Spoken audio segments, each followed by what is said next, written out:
So welcome again to all of you. अगला जो हमारा टॉपिक है वो भारतीय जनसंघ, जिसको हम लोग भारतीय जनसंघ के नाम से जानते हैं और आरएसएस के नाम से जानते हैं, राष्ट्रीय स्वयंसेवक संघ के नाम से जानते हैं। सो आइए इसके बारे में डिस्कस करते हैं। कहीं ना कहीं हमारी जो आज की बीजेपी पार्टी है वो इसी जनसंघ का हिस्सा, इसी जनसंघ से बनी हुई है। तो भारतीय जनसंघ कब एस्टैब्लिश हुआ, कौन इसके फाउंडर थे, और इस पार्टी को जो जो आज भी इस पार्टी की जड़ें जो है वो भारतीय स्वतंत्रता के अंदर मौजूद है, और इस पार्टी की आइडियोलॉजी के बारे में हम लोग डिस्कस करते हैं। Let's start. भारतीय जनसंघ का गठन 1951 में हुआ था। पहला एक क्वेश्चन एक नंबर का भी ये 1951 में इसका एग्जिस्टेंस। श्यामा प्रसाद मुखर्जी, ये दूसरा एक नंबर का क्वेश्चन आ गया, इसके संस्थापक या को फाउंडर थे। इस दल की जड़ें आज़ादी से पहले के समय से सक्रिय राष्ट्रीय स्वयंसेवक संघ यानी कि आरएसएस और हिंदू महासभा में खोजी जा सकती है। यानी कि दो उस समय के जो संघ थे, यानी कि आप कह सकते हो कि राष्ट्रीय स्वयंसेवक संघ आरएसएस और हिंदू महासभा में इस जो हमारा भारतीय जनसंघ है इसकी कहीं ना कहीं जो जड़ें थी वो इसमें मौजूद थी। जनसंघ अपनी विचारधारा और कार्यक्रमों के लिहाज से बाकी दलों से अलग था। जनसंघ ने एक देश, एक संस्कृति और एक राष्ट्र यानी कि वन कंट्री, वन कल्चर और वन नेशन का जो आइडिया था वो इसी पर जोर दिया था।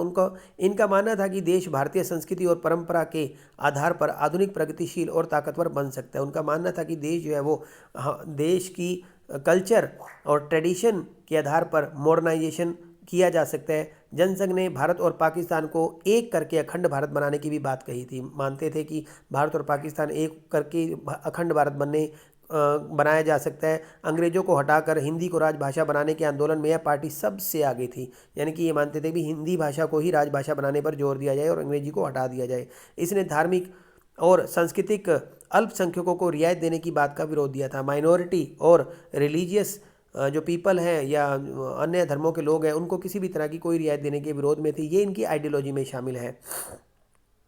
चीन ने 1964 में अपना आणविक परीक्षण किया था। इसके बाद से जनसंघ ने लगातार इस बात की पैरोकारी की थी कि भारत को भी अपने आणविक हथियार तैयार करें। यानी कि 1964 से ही जनसंघ जो इस बात की पैरवी करता था, ये इस बात को मानता था कि भारत को भी अपने जो एटॉमिक बॉम्ब है या एटॉमिक अपने वेपन्स है वो तैयार करने चाहिए। 1950 के दशक में जनसंघ चुनावी राजनीति को हाशिए पर रहा। यानी कि 1956 में ये कोई इनका ज़्यादा कुछ खास रोल नहीं था। इस पार्टी को 1952 के चुनाव में लोकसभा की 3 सीटों पर सफलता मिली और 1957 के आम चुनाव में इसने लोकसभा की 4 सीटें जीती थी।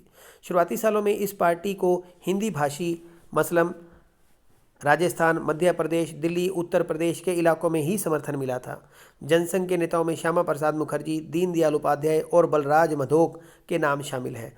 भारतीय जनता पार्टी की जड़ें भी इसी जनसंघ में, जैसा कि मैंने आपको वीडियो शुरू करने से पहले ही बता दिया था कि जो भारतीय जो जनता पार्टी है वो कहीं ना कहीं भारतीय जनसंघ का हिस्सा रही है। और 1980 में भारतीय जनता पार्टी जो थी वो एस्टैब्लिश्ड हुई थी भारतीय जनसंघ से अलग होकर। So this is all about the भारतीय जनसंघ। ये भारतीय जनसंघ के बारे में है। आप यहाँ देख सकते हैं कि यहाँ दीनदयाल जी की आपको एक पिक्चर दिखाई गई है कि राष्ट्रीय स्वयंसेवक संघ, पूर्वकालिक कार्यकर्ता, भारतीय जनसंघ के संस्थापक सदस्य, भारतीय जनसंघ में पहले महासचिव, फिर अध्यक्ष, समग्र मानवतावाद के सिद्धांत के प्रणेता। तो ये उनकी कुछ फीचर्स हैं जो इसमें यहाँ बताई गई है दीनदयाल उपाध्याय की।